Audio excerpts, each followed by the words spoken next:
How's it going there, little Jay? He is hoping that we're going live. Thought we go undead, but undead Quinn's on here. But there you go. There's your dad joke for the night. Bitch. I tried to hire Frugal, but Frugal won't show up. I even offered him Avengers 4. He still said no. Son of a bitch. Exactly. How dare him turn that down? Hey, what's up, Brian? And what's up, Evil Black Cat? Oh, we're already starting off with the resurrection jokes on you. Wow. Ryan said, is that a Kingpin plushie on the Ultimate Spider-Man Christmas cover? Too stinking cute. Hey, can we talk about that for a minute? The Ultimate Spider-Man books.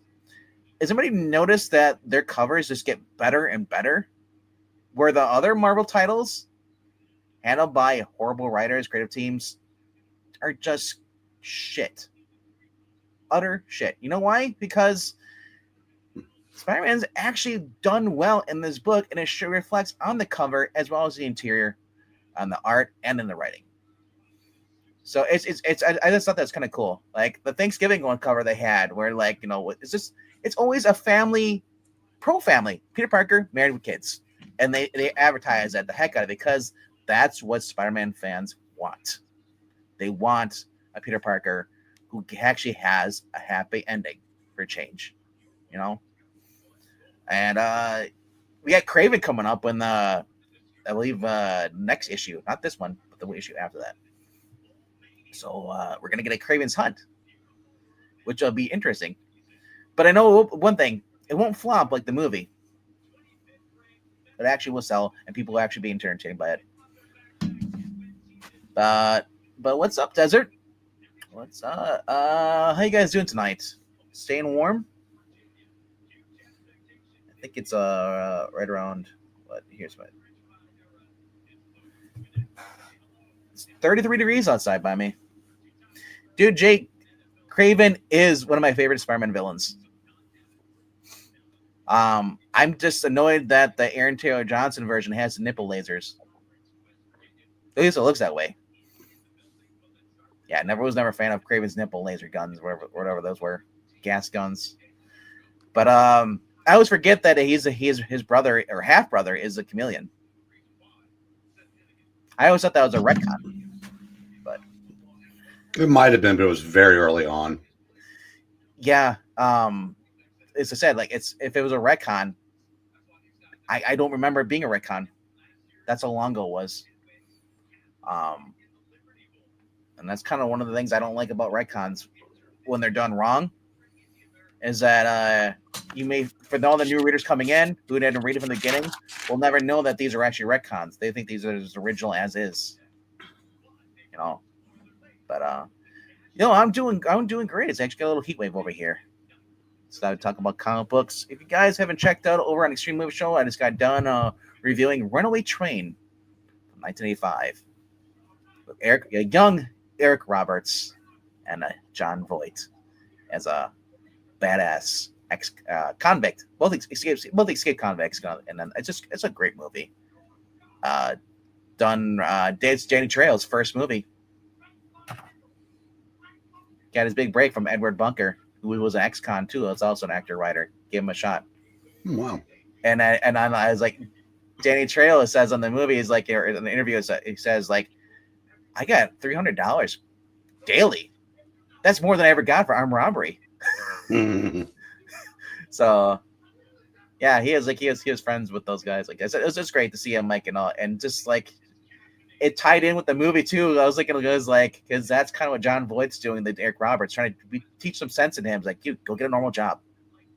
Keep your head down. Keep it quiet, and just keep working at it, and you'll be fine. Don't spend your life in like he did. Behind bars. But yeah, it's probably my favorite John Voight movie. Alrighty then. 67 here. Oh, that's right. You're in Texas. That's why people don't like Texas. You guys are always bragging about how warm it is down there. We hit 53, but it's dropping into the 20s tonight. Yeah, it's rough. 53 is nice though. I can at least put shorts on, walk outside, tank top. Wow. But enough about that. You guys aren't here to talk about the weather and talk about sports and all that stuff. Maybe Brina is, but that's about it.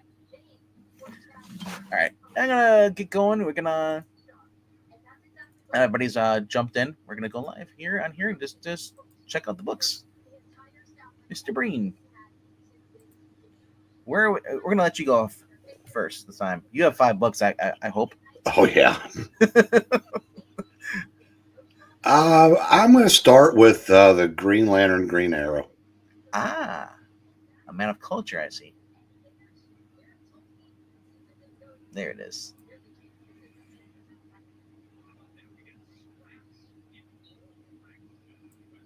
Yep, Jeremy Adams book, man. Is that why you're picking it up? Absolutely. New tales from a hard traveling era. Everyone's favorite hard traveling heroes are back and brought to you through the iconic lens of the world's finest. In the not too distant past, Oliver Queen and Helen Jordan find themselves at a crossroads. And only teaming up together once more will save them from the scope of a mysterious bounty hunter, known in the whispered tones throughout the underworld as Deathstroke the Terminator. Plus, Jeremy Ryder Adams returns to the world of Flash to weave a twisted tale of Barry Allen on the road to crisis. It's a world's finest adventure you cannot miss in this special, oversized, one-shot spectacular. For $6, 48 pages. We got Jeremy Adams writing not only Green Lantern, Green Arrow, but he's also writing another Wally West Flash story. Wait, that was Barry. Oh, sorry, Barry Allen. Oh, okay. I was hoping. It's interesting that they're... Travis Mercer is doing art, too. I can't believe no one's done this yet. Is basically retcon Deathstroke into having been active before Teen Titans 2, which makes sense because I'm sure he'd been an assassin before that, or Terminator. So I don't have a problem with that. Like I said, Carol and Hal being friends when they were kids. Yes. This no. Does he have the eye patch though? Well, I guess we'll find out tomorrow. Yeah. Like I said, it's Jeremy Adams writing story and actually writing the backup story. It's not Jeremy Adams writing the main story and having a crappy backup story that takes up pages. No, I'm excited for it. And you got hopefully the art will be decent. It's Lucas Meyer. I don't know if he has they don't give he doesn't have a variant cover here, but Howard Porter cardstock variants. So you want to pay an extra $1, $7. No, any dollar I can save tomorrow is worth it. Like I said, right click, save as, print on photo paper. If you really want the cover. But like I said, I'm looking forward to this. I feel like Jeremy Adams understands the characters more than probably most of the people working at DC today. They understand that these characters, aren't complete douchebags. I just want another Christmas story of Oliver actually saying Merry Christmas. But I don't want I want the DC Christmas special, but today's version, but without today's, I guess, modernized politics and all the weird stuff put in there. I just want it to be an actual good, happy feeling. You just pick up a Christmas book, and it's all Christmas stories, and it has nothing to do with sexuality and all that crap they put in there. But we'll never get that. Yeah, Black, I don't know if you're being sarcastic or serious, but either way, it was ridiculous. Yeah, when you're number 5, sir. Oh yeah, no, he is right. He's talking about the retcon of them being friends. Yeah, that was Jeff Johns. Right. He said it was wonderfully done. I said, yeah, I'm sorry. It just, I can't. I don't care if it was done by Socrates. It was dumb. Socrates. I wonder how he'd write a Green Lantern book. On stone tablet? And he'd probably charge you more for less pages or less chisels. All right. Number 5 for me this week is G.I. Joe #2. Not the biggest fan of the team books, but I've been I read Duke, read Cobra Commander, and Josh Williamson's back in with Tom Riley.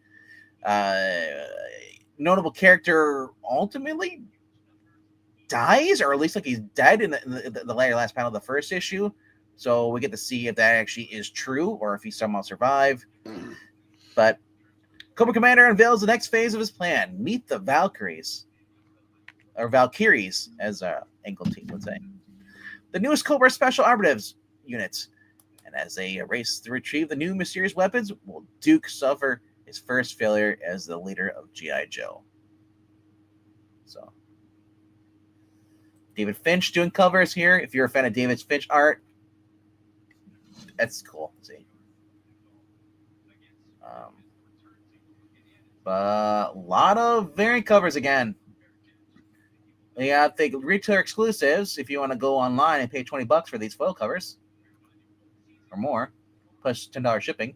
There's the cover G, which is a 1 in 250 Jorge Corona variant. I don't know who's going on buying that. There's 100 Derek Chu foil variants. But yeah, looking forward to this. It actually looks like fun. Alrighty then. All right, your turn, sir. All right, my number 4, Absolute Batman. Uh-huh. I heard people saying online that Absolute Batman's better than Ultimate Spider-Man. Well, I think the people that are saying that are holding the fact that Ultimate Spider-Man isn't wall-to-wall action against it. Mm-hmm. And it's fine to have that opinion because it ultimately comes down to what you're looking for in a comic book. I was just shocked to see people comparing the two because they're totally different animals. Yeah, they are. The reason why I'm enjoying Absolute Batman is the polar opposite of why I'm enjoying Ultimate Spider-Man.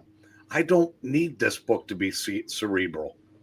I want it to have, just ridiculous things like basically drives the building out of the building in the end of the second issue.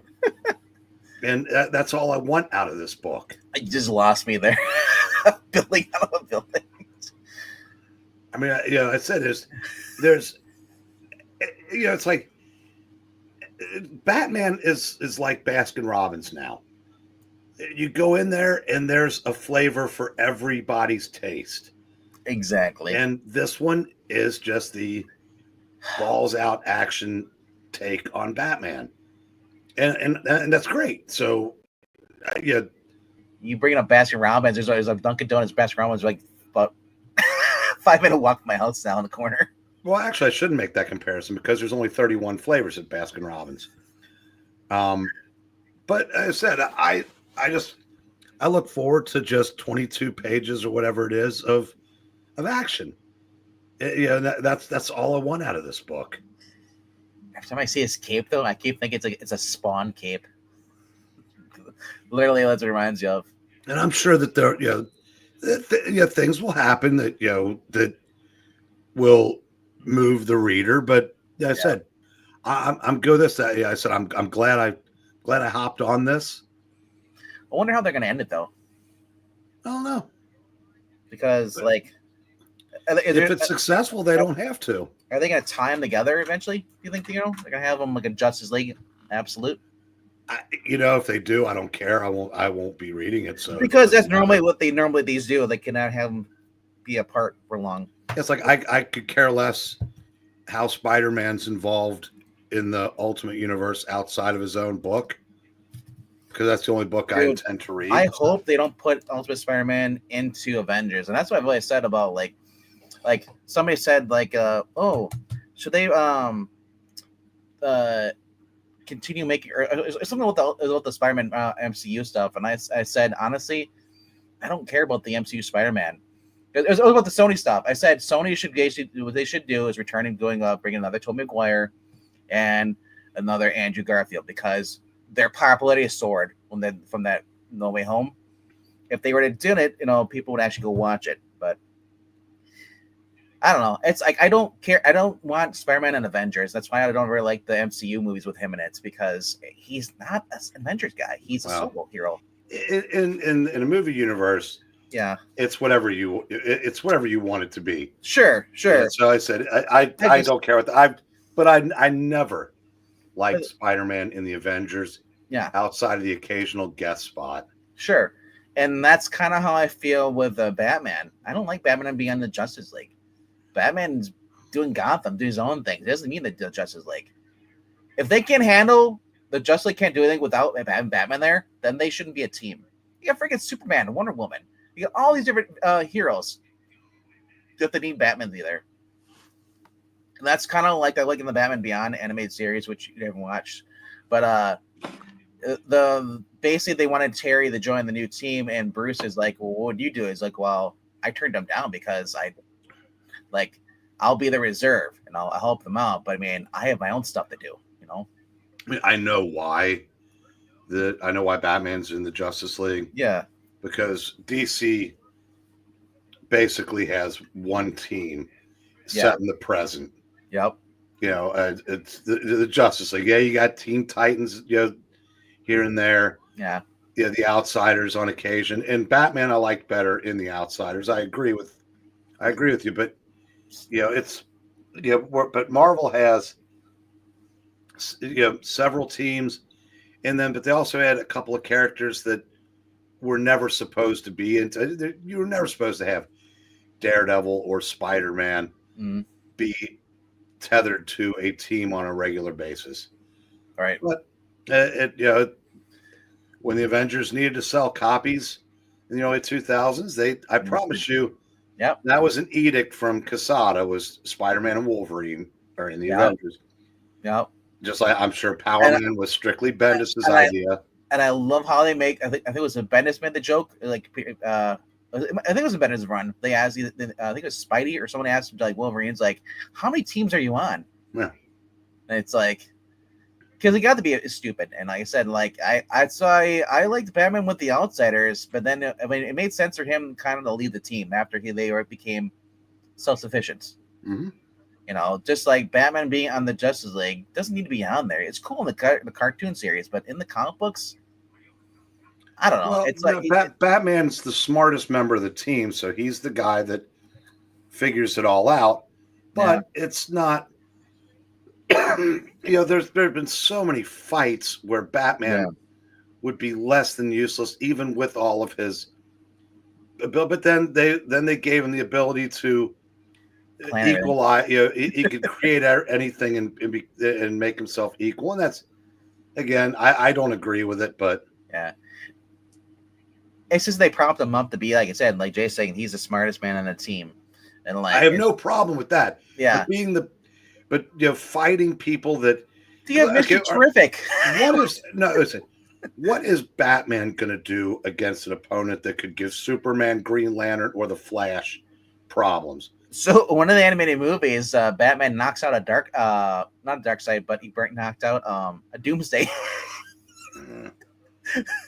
Now, it wasn't the real. I don't think it was a real Doomsday. I think it was like a cheap clone. So basically, wasn't as strong, whatever. But I said, like, they really propped up Batman being like he's undefeatable. You know, he always has something up his sleeve. You know, like he uses his brains. But like I said, they have other smart characters on the team. Like I can understand, like, but Batman sells, and they want Justice League to sell. Without Batman on there, Justice League probably won't sell. But you know what?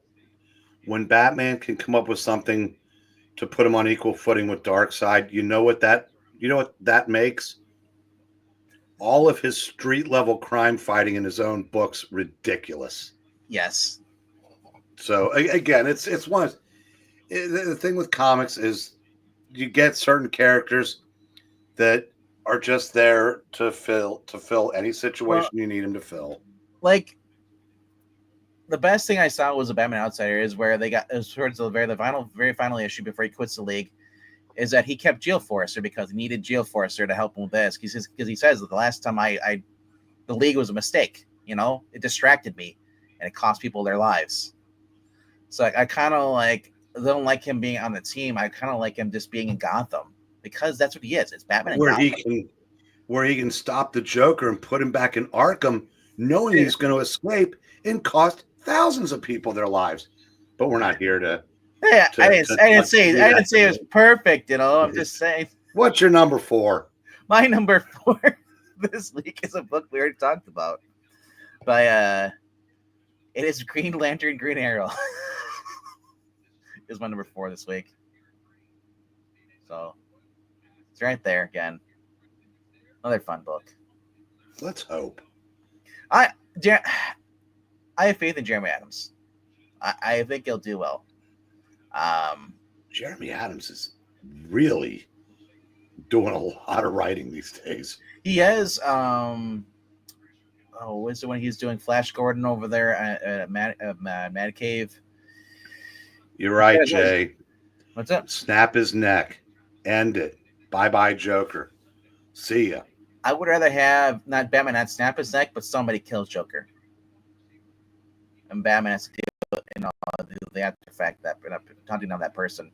I thought it should be Commissioner Gordon. Bullet right between the eyes. Right? And then just have a new Joker take over the mantle, which would be inevitable, but at least the one that killed everybody would be done. Yeah. I mean, now if you're going, so the 3 Jokers idea that Jeff Johns did was genius, because that would make more sense why there's always one breaking on Arkham all the time, because it's not the one that's in Arkham. There's multiple. So I don't know, but yeah, maybe Jeff Johns can write 3 Wolverines. I mean, can you imagine if they wrote Batman like they did in the movies, Tim Burton? He would be done in 10 issues. All the villains would be dead. Yep.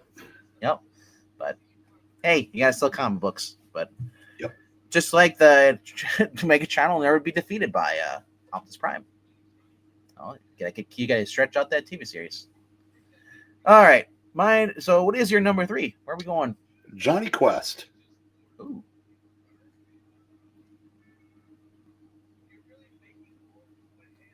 Let's see how far I can go off of that one. Oh, did you hear about Becky Lynch is going to be in the new Star Trek Academy or something? No. That's why she's not wrestling right now, because she's going to be in she's going to Hollywood.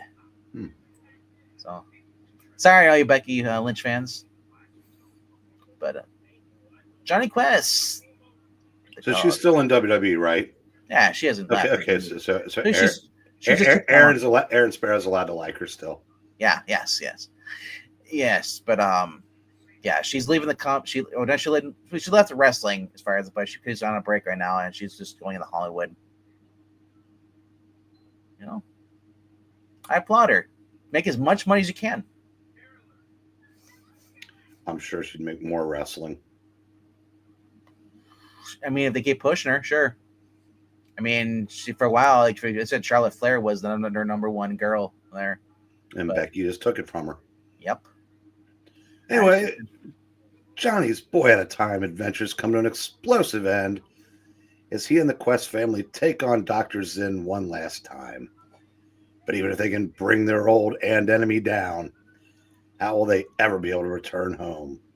And even if they do find a way, will they be able to resist the urge to use their knowledge of what's to come to change history? Really like this series. I've always liked Joe Casey as a writer, but this is standing out. I'm really liking this. What's with the old man Johnny? Is that the Decatur? Or is that supposed to be the adult version? No, the adult version is 74. Yeah, I was wondering, is this a 74-year-old version? No. The eyes squinted like that? Reminds you of the captain from Police Academy. Yeah. So there are so many of them. I like that one. That's cool. Then there's the creepy Jay Lee one. Never been a fan of Jay Lee's art. But hey, more power to the people that actually do. I just can't get into it. It just looks weird. The way he draws the arms. His early stuff I liked, but I always talk about how stylized artists run the risk of becoming funhouse mirrors of themselves. Look at those And arms. I think Jay Lee has done kind of that. The arms look horrendous. The dad's arm, is it broken? Or the yeah. I don't know. Like I said, people like it, but yeah, and he looks every look like they're Cruella DeVille. They're not Cruella DeVille. Emperor's New Groove, the old lady in there, the skinny, real skinny old lady. Not elbows. But hopefully this series isn't. Oh, I hope this isn't a mini series. Well, so far there's nothing after this so far. This is number 5, so it might be a miniseries. Depends what they're gonna do with Joe Casey. Nothing's been announced that I know of, but this might be the end of it. I'm honestly not a fan fond of either of the Lee's artist styles. Alrighty, so my number 3 for this week is a book that we haven't talked about yet. Shocker. Batman and Robin. Number 3 is my number 3. I love these Christiani covers. Batman and Robin against the Macaroni crime family. But Boss Macaroni. Yeah, right? Hey, pass the cheese. The general makes his move, committing a series of bizarre crimes that turn Gotham's underworld factions against one another and leaving little in the way of clues for Batman. And saving people on their car insurance. Yes. And while things are bad for the Dark Knight, they're even worse for Bruce Wayne and his teenage ward, Dick Grayson. But when Batman and Robin are once again called into action, their inability to get on the same page against the Macaroni family and the two-faced Velveeta boy could cost them both their lives and their dinners. Carlos Deanda cardstock variant. It's okay, I guess. And then it goes into Mike Allred. Kind of like a Jeff Parker, Batman 66. Mm-hmm. And then here has the 1 in 25. Which is okay, I guess. Kind of weird. But Chris Stanley doing the art, and also he's actually doing it says he's doing Stardy, an artist, and letter.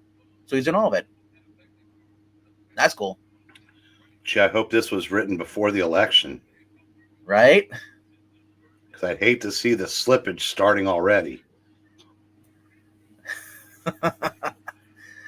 We'll find out at dinner time with the Macaroni family. And please don't tell anybody put in the comments. These are written months in advance. I know. But it's never too early to make Mark Waid jokes.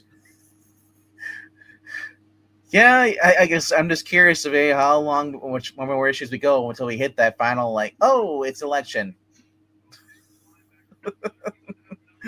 Alrighty. Where are we going for your number? Nowhere. Nowhere. You want to stay on there? All right, cool. So we're done. You're number 2, sir. My number 2 for this week is, you scroll down a little bit for it. I'm shocked because usually it's right at the top. But it's not this time. It's not even, where's that? There are a lot of big name titles coming out tomorrow. I know. So where is my book? I think I know where you're going. Yeah, all the way down here. Yeah. Batman Santa Claus, Silent Night Returns, number 4. Yes. Can I take this moment real quick to congratulate DC on, for the second year in a row, doing the final issue of this series after Christmas? Because it's scheduled to come out on Christmas Day. Don't think your LCS is going to be open. So unless they get them on the 24th, then it sneaks in. So if DC's still getting it, do they still come out a day early? No, not that I'm aware of. Everything comes out on Wednesdays. Yeah. Anyway, proceed. So we're confused. I was confused with who this character was at the end of the issue, but turns out she is Mrs. Claus. I figured. Santa likes him. He likes some elves. So all those elves working building toys are his kids. No, but I like this. You got Metamucil. We got Robot Man. Zatanna. What was who? What? I said Metamucil. No, after that. We got Robot Man. I thought you said Robot Man. No, I didn't say Robot. You should have said Robot Man. No. We are in a Geeky Puppet Show. Are we? Yes. I always forget. There's no puppets at my hands. Mary Marvel's in this too. It said Zatanna. I give it this little merits for the Zatanna outfit on this main cover. She does not have her Christmas robe on. A little shawl, what do you call it? But yeah, honestly, this has been fun. Oh yeah, and Etrigan, which is not on the cover either, showed up at the end of the last issue. So it says here, Robin and Zatanna's fortunes changed as they accompany the most awesome rescue team in Christmas history. Mary Marvel, Robot Man, Metamucil, Etrigan the Demon, following the greatest tracker of the North, Miss Claus. All our heroes come together in the Hollow Kingdom, where the Silent Knight, no, it's not Batman, has gathered his forces and enough power to take his final form. The epic showdown battle of the year comes in under wire this December. So, there's a cover date of February, which is kind of interesting too. Apparently. And you're right, that the next issue doesn't come out till the end of Christmas, because no shops are gonna be open on Christmas. Right. But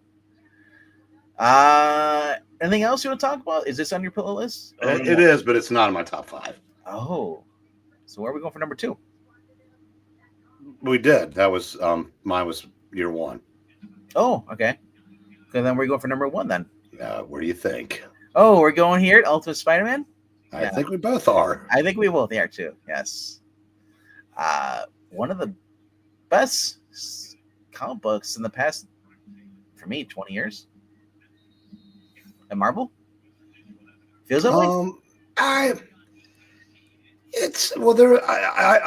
liked a lot of stuff Marvel was doing 2005 to 2010, but this would have been up there in that time. I mean, now it stands out like a beacon. Like, you know what a lot of people say Spider-Man's defining moment is?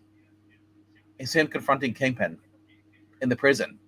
Nobody remembers that, unfortunately, except for you and me. That's my favorite story Straczynski's ever written. But I was looking online stuff. People were talking about on Reddit. They're talking about this book stuff, and people are talking about defining moments for characters, and they're talking about the Spider-Man, or just not Spider-Man, Peter Parker, showing up and basically putting Kingpin into his place in front of a bunch of people in the prison. And they said what followed after that should never happen. They should have left it at that. It should have been one more day crap. That was the best part of the whole entire like the 2000s for Spider-Man. Well, the problem with that might be the last story where Spider-Man or Peter Parker, everyone, is truly shown how formidable he can be. Because he just goes in there, kicks the shit out of the Kingpin. I mean, it's a squash, to use a wrestling term. And then he tells him exactly how he's going to kill him. And it's completely justified because he, put a bullet in his hand. Yep. And now, it's Spider-Man and Kingpin or palsy-wowsies, depending on who's writing it. And like I said, to me, that's probably the last great Spider-Man story in main continuity. Yep. Because honestly, this is basically what we've been wanting before One More Day. We've been wanting this. The Spider-Man. This was a natural progression for it, though. I mean, the Spider-Man character in this book, honestly, is nothing special. No. Everything around it is, though, and that's and I know that eventually the Spider-Man character will get there. That's the idea of this. Mm-hmm. He's not going to come out of the gate, like a modern Marvel female hero with no problems or weaknesses. It's supporting never cast. Loses. What we say, we love the supporting cast. It was Amazing Spider-Man that that came out, and this is such an awesome supporting cast in here too. It's and not only is uploading each other, but uploading the main character and making him strive to be better. So, and we're getting. So I love about this is that not only is it focused on the family, a proud, functional, happy family, but it also focuses on a guy who, instead of getting his powers and been having him all his years back in his 15, got him now when he's like almost near 40 probably, and it has to deal with the basically. He's like, well, he never had to do the dual life, and this time he's kind of doing it, but he's doing it differently. His kids know, and his wife knows, Uncle Ben knows, and we don't know if Jonah knows yet, but Jonah probably will figure out soon. But Harry knows, Liz knows, so he has more people know that he's actually Gwen. Gwen. I'm so used to Liz. I don't know if Gwen knows though. You think so? She doesn't know. I don't know. She knows that Harry's the Green Goblin. I imagine. If she doesn't know, it'd be interesting. But I mean, but she also knows that Harry doesn't just go and befriend people randomly. So she probably has an idea if he hasn't been told her. But Jonathan Hickman, God bless the man. I didn't care for his what we call it, the Ultimate Invasion or some of his other books. But the solo title here has been awesome. It's also been just elevated like past 11 to 20 by Marco Cicchetto's art. Marco Cicchetto, when he was working with Chip Zdarsky on Daredevil, whenever they brought Spider-Man in, I just popped because his art, when how he draws Spider-Man, like you see on the cover here, is just awesome. And this is the covers I want. I don't want variants. If you're gonna do a Christmas issue, have this as the Christmas issue.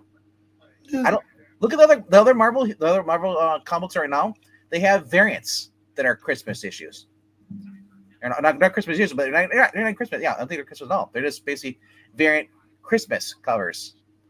Where this actually has a Christmas story in it, most likely, and it just I want to see how this goes, man. This looks great.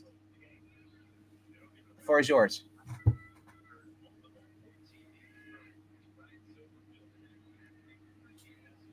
I'm sorry, what?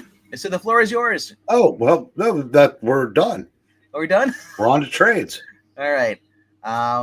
Here is the variant cover they're doing by Paco Medina. So shows the Sinister Six and the ornaments, which we've seen ornaments done before too. I was kind of thrown off by the green, but it's for Christmas, so they changed to the red and green. There's Craven right there, and then there's the Kingpin. But I like this. And then the Mole Man. He looks like a homeless Reed Richards.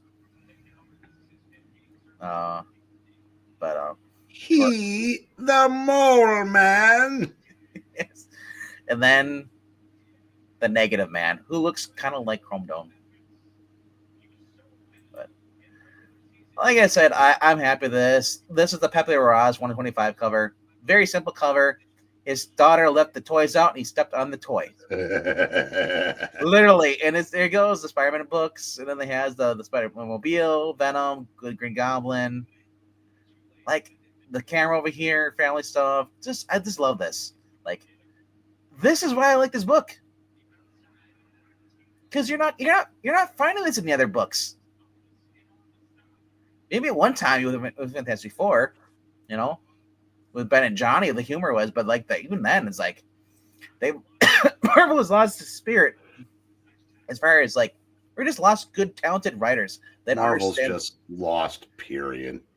If they would have went bankrupt in 2008 and just stayed, I'm curious to see what would have been done with it if Disney hadn't basically put money into it. Well, they weren't facing bankruptcy then. Their bankruptcy was in the mid-90s. You sure? Because I thought they filed it again in the early 2000s. So I that's why. wasn't aware of that, but that's the mistake they made. Well, obviously, twofold: getting bought by Disney, and Yep. basically Disney controlling the comics, and then all new, all different, ended up fully embracing identity politics and wokeism, and Well, you know the other that's thing. Go ahead. I'm saying that's been proven time and time again to not sell. Do you know the other big difference between this? Amazing. There's no Nick Lowe editing. Yeah, You actually, it's just. Like I said, I'm not a big fan about the white trade dress around the cover. I'd rather have it stretched out more. But it's all right though. I like it. and it looks like Justina Ireland, who was a identity politics obsessed activist, Is the new is the new ongoing? full time writer. Yeah. That's Marvel just does things to piss people off. And I said, I if they hadn't been bought by Disney and went down this road, they would be gone. Oh yeah. Because as thin as they stretch themselves, I shudder to think how much money they're losing on comics. I wonder if they would have not brought up Disney, but then they would have brought Claremont in, let Claremont do stuff, and just maybe the sales would go crazy because you'd have all the older readers still there, and I think there's a lot more older readers than there are new readers. Well, I don't know if Chris Claremont has any administrative ability. Mm-hmm. They needed to bring in after a couple years of all new, all shit. They needed a Jim Shooter of 2014. Would you would have brought Jim Shooter back? That would have been. I would have. Or Jeanette Kahn? I still would. Jeanette Kahn's a little old now. She's close to 80. But back around 2008, 2009. Well, Marvel's problems didn't really start in earnest until like 2012, 2013. Yeah. So 2012, I would have brought in either Jim Shooter or even Jeanette Kahn and see how they work out. And man, how things would have been different. Then you had if Jeremy Adams would have went to Marvel instead of DC. All right. Anyway, out this week, Volume 3, the Joshua Williamson Superman series. Then we have Catwoman Lifelines by Mindy Newell, DJ Birch, and Joe Duffy and Jim Billette. Little collection there for $40. Joe Duffy, Power Man Iron Fist writer extraordinaire. Yes. Awesome writer on this. Bruce Wayne, Murder and Fugitive. Or Dead Fugitive? I don't know. That was a huge storyline. Turned. I think Vesper, somebody who he'd been seeing, was found dead, and he was the last one sought as the suspect. Yeah. And it was there's two parts: Bruce Wayne Murder or Bruce Wayne Fugitive. And I have one of the two, but it's the omnibus. Yeah. Like Batman: The 10-Cent Adventure, number 1, Batman 599 through 607, Azrael. Can you go down one line? Up. Vesper Fairchild. I couldn't remember the last name. Yeah. Wow. Vesper is dead.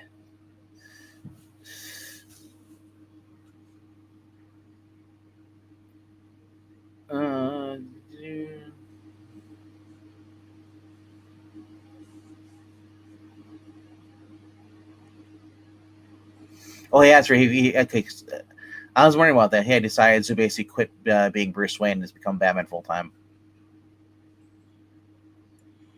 Huh.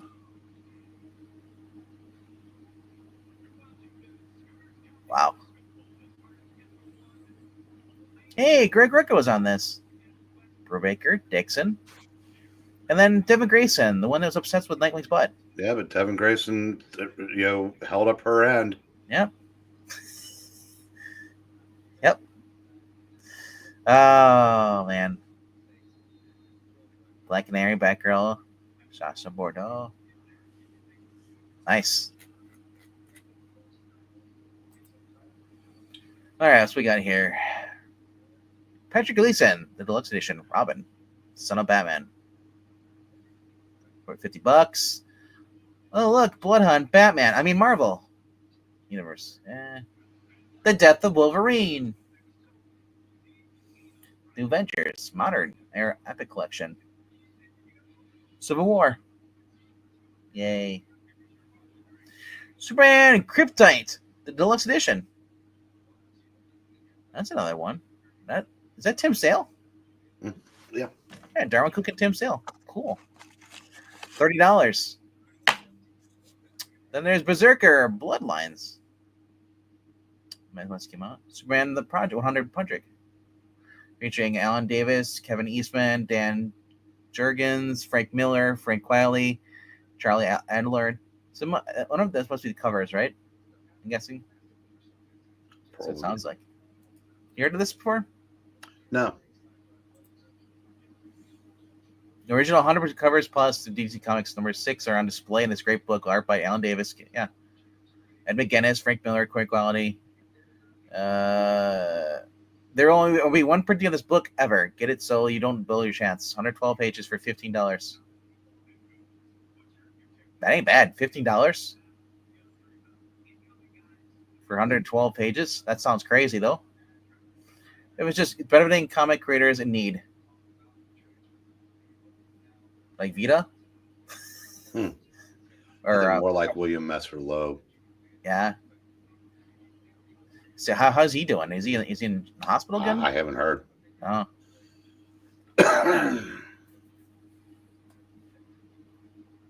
But $15. Heck, I'll pick it up just for covers. Heck yeah. Why not? What else you got here? Dick Tracy, Volume 1. It's only $18. Then we have the Mighty Marvel Masterworks, or Governor Works, as you prefer on the channel. Let the Incredible Hulk before. Let there be battle. And it's got your favorite cover where he changes. It's my favorite cover because I have it. Yeah. And then we have Under Heist trade with their Boom, G.I. Joe, Real American Hero Compendium box set, Joe edition, $300. Did any of us do these already? I thought they did these before. They did. Yeah. I guess it got pushed back. Maybe. Spawn, Origins collection book 15, Conan the Barbarian.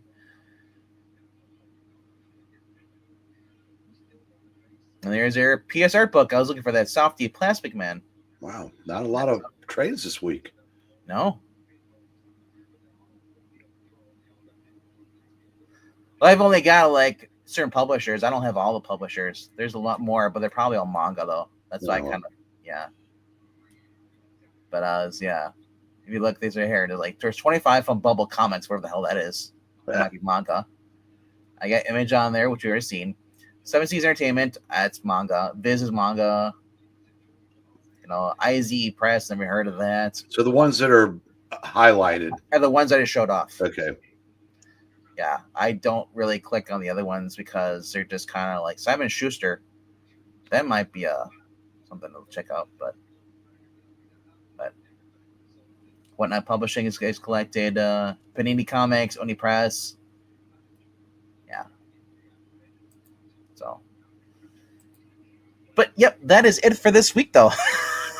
It's at an hour. Well, that's good because I said there's a lot of big books, a lot of big titles coming out on the monthlies. Yeah. So I'm glad there's nothing to tempt me on the trades. Right.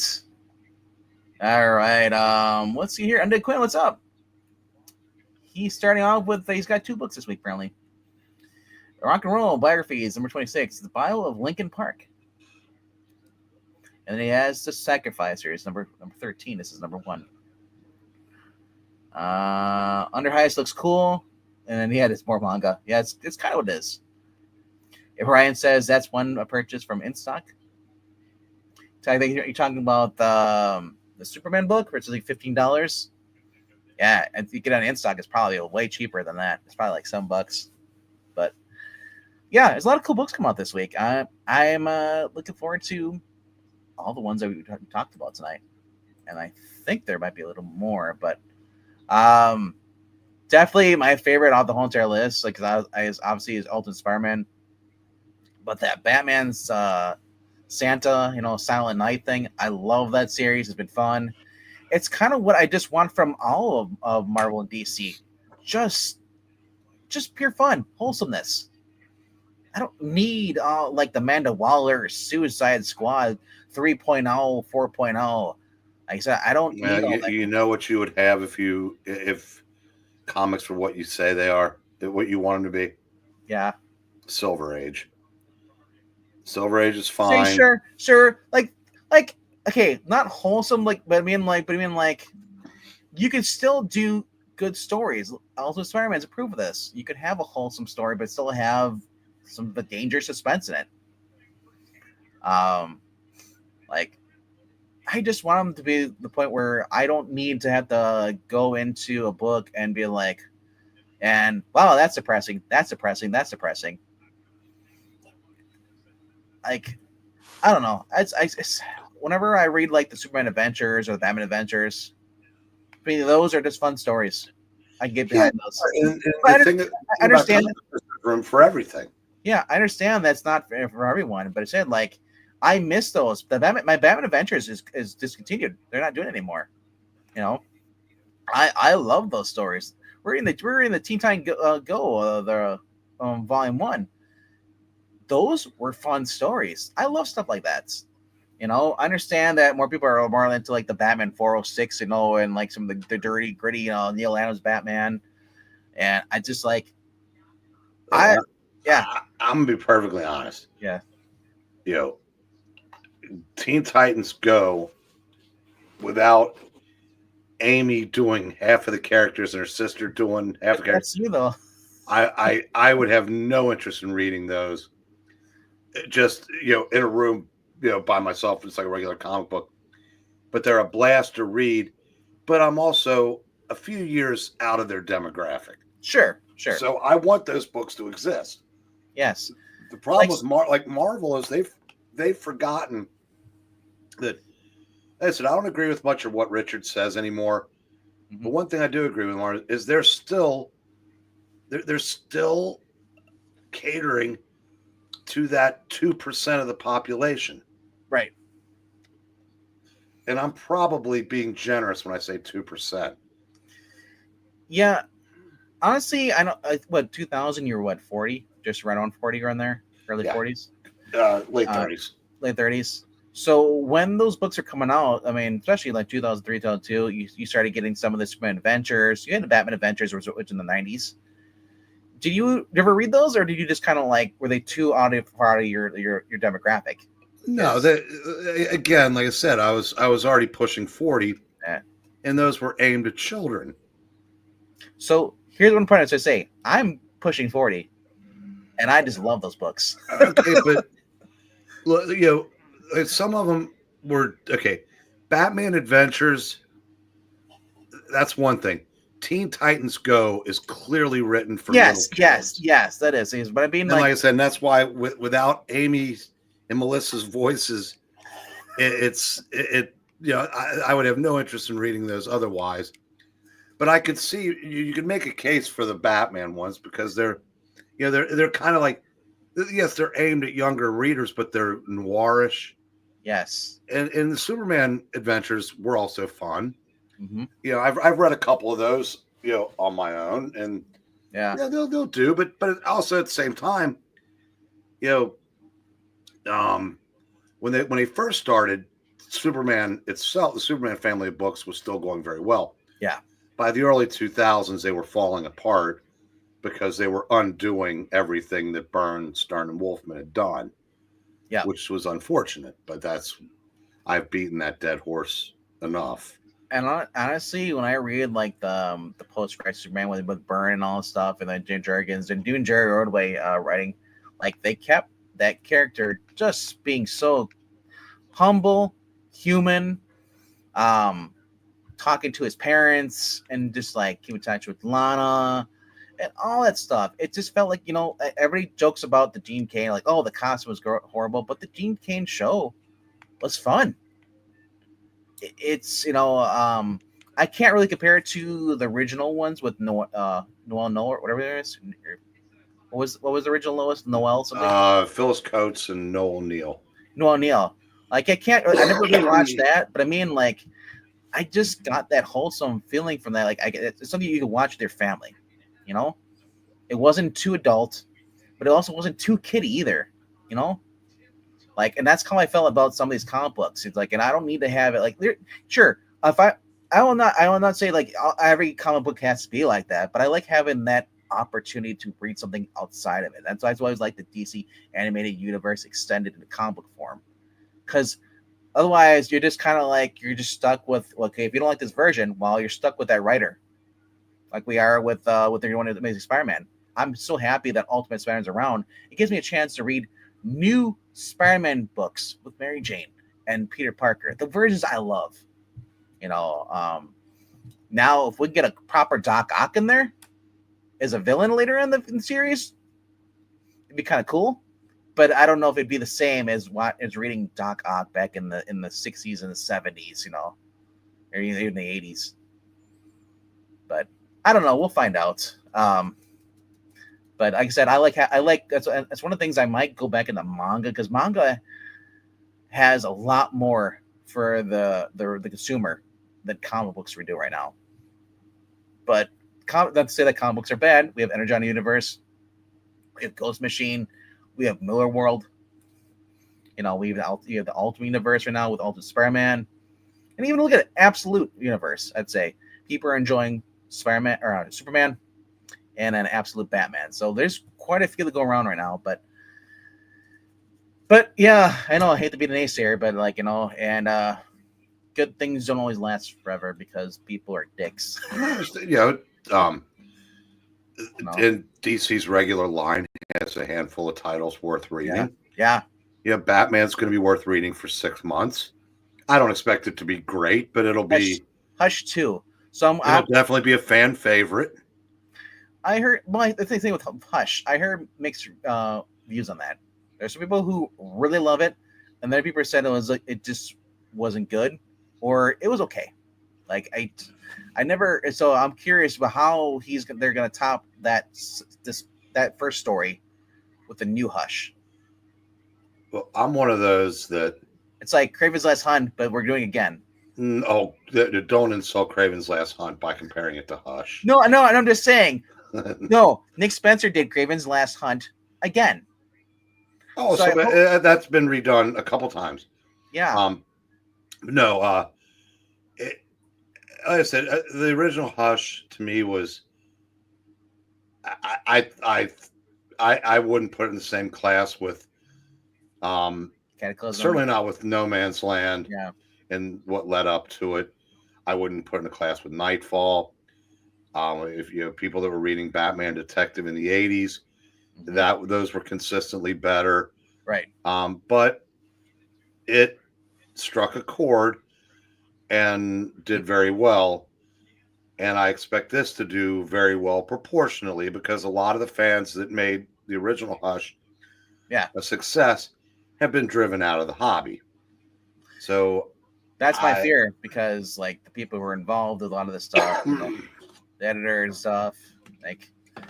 No, I'm talking. Well, the story will be fine because the original, and trust me, there's not an editor at DC that's going to tell Jim Lee what to do, and and in that regard, same with Jeff Loeb. Like, here's what I think is like, I want it to be like bigger and better than the original. That's always the goal.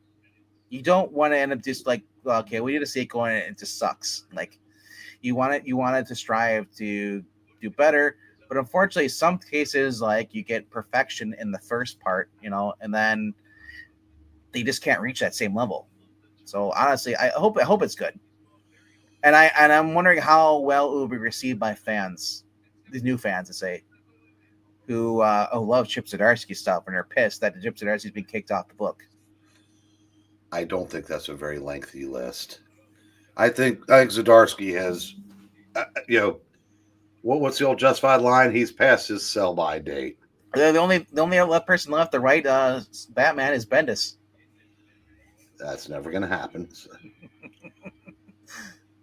Well, yeah. Or no, did he do one Batman White Lantern or something? He did the Elseworld story. Yeah, the Elseworlds. Well, yeah, I did that. It's close as like he's come to the Batman story. And if nothing else, you have to credit DC for, the Zdarsky thing worked for a while. Yeah. But I don't think you're ever going to see DC give Batman to Justina Ireland. Now, they came close, giving Detective to Mariko Tamaki, and that was a disaster. Yeah. After about 4 issues, everybody was done with that. I want a Teeny Howard Batman. Well, you kind of got that because she was part of the, I know. well, whatever that god-awful storyline was. I just want to watch that title burn, and then in DC, when you're like, what do you mean you don't like this? You're all bigots. Yeah. It just seems to be that way sometimes, But Doc brought up something. I was watching Wes's video. They're talking about the X-Men doing the search for Charles Xavier again for the umpteenth time. Everybody's repeating his stuff. How about X-Men, the search for decent stories? Right? Yeah, I don't understand this. I mean, then I kind of do at the same time. They're out ideas. They figured, all the people we pissed off are no longer here again. So we'll do another story like that. Like they did Gangland or Gang War. Remember they did that? The problem with the X-Men is that entire franchise has been hijacked by the Alphabet Mafia. The fix would be so easy. You get the guy writing Johnny Quest. You get the guy that wrote the title for 17 years. See what Scott Lobdell's up to. There's any number of people they're still working or willing to work, but the Blue Sky mob wouldn't allow it, and it's the same reason why Tim Drake's only going to be used once a year token in a Pride issue. But my point is that the people who are writing this probably they read this book as a child. They're rehashing stories because they probably never really read the original story and they heard something about it. Well, that sounds kind of cool. Let me do that. And they're going to be redone for this modern audience they think exists. Yeah. Is it? I feel bad for Doc because Doc is a huge X-Men fan, and Doc is now like, Doc is like the bottom of an outhouse, and the X-Men just keep pooping on him. Thanks. I think that's what I needed, that image. I cleaned it up. No, honestly, I know that's like I said with Spider-Man. I feel sorry for Spider-Man fans. That title's been horrible. I had AF-15 and Spider-Man 1 through 700. You couldn't pay me to buy Amazing Spider-Man right now. I had this. I was lucky and fortunate enough to get the CD-ROM, so I have like the 1 through 600, whatever, on Acrobat Reader or whatever. But so I have those. But I mean, I also collected the essentials back in the day too. I was really involved in the Spider-Man games. So that is one of my favorite characters in Marvel, if probably the favorite, because I like Hulk, but I never really got compelled to read his individual stories by himself. But Spidey's always been my main guy because he just seems like the most realistic out of all of them. I mean, aside from his powers, but a guy trying to live 2 lives. And he's it shows that he's got no friends. The friends he has are not his friends anymore because he's basically lying to them all the time. Similar could be said about Batman, I guess, but Batman doesn't need the friends like Peter Parker needs them. Peter Parker needs to have a Mary Jane. He needs to have a Harry Osborn. He needs that supporting cast because otherwise he will just become Batman. he needs that support, so it keeps him that's so. I don't know. Like I said, I've been through that. Unlike Doc, us Spider-Man fans are getting a winning for a change. We actually are getting some media that's good, like the Spider-Man, some of the Spider-Man movies, some of the Spider-Man games have come out and stuff. Like, and then we got the Ultimate Spider-Man. So actually, for Spider-Man fans, there's a lot of stuff to do. We can get outside of comic books, plus a little bit in comic books. Yeah, Doc doesn't even have the Ultimate X-Men to retreat into because that's just a teen girl story. Exactly. The closest, I don't know if you watched the X-Men animated series in the 90s or I'm going to say with Doc. I don't know if he's watched it, but they recently did the 97 series. I don't know what his thoughts on that were, but like if you're an X-Men fan, there really hasn't been much that's been good other than if you're a fan of James Howlett, our version, Hugh Jackman version, like Deadpool Wolverine, you might like that, but like the Fox movies have been sucked. And there hasn't been really that many good X-Men stuff out there related, that or media or that you can collect and read. That's been great. So the Fantastic Four is in the same boat now. You got Pedro Pascal as Reed Richards. Whoop-de-doo. I still say he should be the head father of the Rockefellers. He looks more that role. But hey, there's always back issues, and that's why I say support your local comic stores. Go to there and buy back issues. They have them there.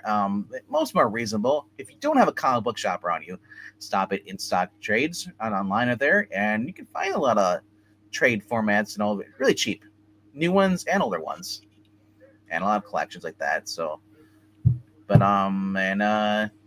some comic book shops will ship the books out to you too sometimes. If you actually. I knew people that actually went to my shop and they moved, but they wanted to keep dealing with that same comic shop. So they'll order and he'll ship them their books out. Nice. You build that relationship with the customer. So it's kind of cool. I was like, because one time he was shipping some. I was like, you're shipping stuff out? And he's like, well, yeah, they're former customers, and they come back here, like they visit here. They have this, like their summer home, or I guess, or whatever. They come up to Wisconsin up here, but then they go back down during the winter. So, but anyway, though, usually buy back issues from My Comic Book Shop. That's another place to go to, My Comic Shop. Jay gets a lot of books there, too. I've got an order pending with them as we speak. Ooh, what do you buy me? It's Christmas. Give me. Come on. I need those PSR books. Jerry and I do that once a year. We to get here right around Christmas. Nice. What do you order? Do you have a sneak peek, or are you gonna wait to show it off? Oh, I can tell you two of them. I ordered Superman 199, which was the first Superman Flash race. Nice. Cost me $38 to get a beat to death copy, but that's a four figures in mint. So I'm not And I ordered Supergirl 1 from the 72 series. Nice. And then just a bunch of other hole fillers. You'll see them on the next Best of the Week. Oh, yeah. An announcement for people. Zach will not be here this week at all. He's got Christmas parties to attend to. So he will not be here for Thursday nights. So, Jay, if you get books... If you get more, even if you get 2 books, feel free to jump on Thursday night. Anybody else in the chat, if you actually, under Quinn, if you actually ever want to come on and show off some books, you have a camera and a microphone, Top 5. Are we going to move that to Monday? Oh yeah, because Tuesday's Christmas Eve. Yeah, I guess next Monday. Well, yeah, we'll be top 5, and then we'll do a reading of our Teen Titans Go afterwards. Or before. I'm not sure. We might start a little early, though. We might start, these only go for an hour. So we can probably go at, these are 9 Eastern? We could go 8 Eastern. We can do our reading and then just do our top 5 at 10. Yeah. Oh, they do that too. Whatever works for you. Yeah. Because I'm curious as far as the cup rankings are going to run into that because of if he's going to move those or not. But anyway. Well, we'll burn that bridge when we get to it. Yeah, just look for it. These are always scheduled ahead of time. So if you see it scheduled, then you know when we're going live. And they'll probably, my guess is there'll be some kind of Christmas evening stream because, at some point, everybody's done with family and time to connect with their YouTube family. Yeah, I think Christmas Eve. I mean, obviously, starting probably on Saturday. I'm gonna either Saturday or Sunday. I'm gonna start airing some readings at all. So there will always be something to watch on the channel. Oh, I wouldn't be surprised if we do a cover ranking next Tuesday on Christmas Eve, but unfortunately, I only have one microphone. Jerry will be here, so it's hard to. I one Christmas Eve I had him take my place in a reading. I remember that. That was the Flintstones. Archie, and he's done it twice now. That's right. I tagged him in for the Flintstones also. So we'll see what happens. I'm sure we'll be doing some Christmas Eve. So it's great they have the snowman here, Jerry Reed. Well, speaking of cover rankings, I'm sure we've got one coming in 10 minutes. It's coming in hot. Probably one's I'm not sure. If you see one scheduled, then possibly. If you don't see it scheduled, wait 15 minutes and you might see it scheduled. Jerry brother? No. It's not his brother. No, he's one of two fellow comic book fans I have IRL. He's the best driver, you know. Yes. Alrighty, though. We'll see you guys. Well, when we see you. Yeah, probably 10 minutes from now. Over on I Love Comics. Have a good night. And stay safe and stay warm. Good night, kids. And remember, only you guys can start forest fires. So go do it right now. And let Amy know. Tag her in the video.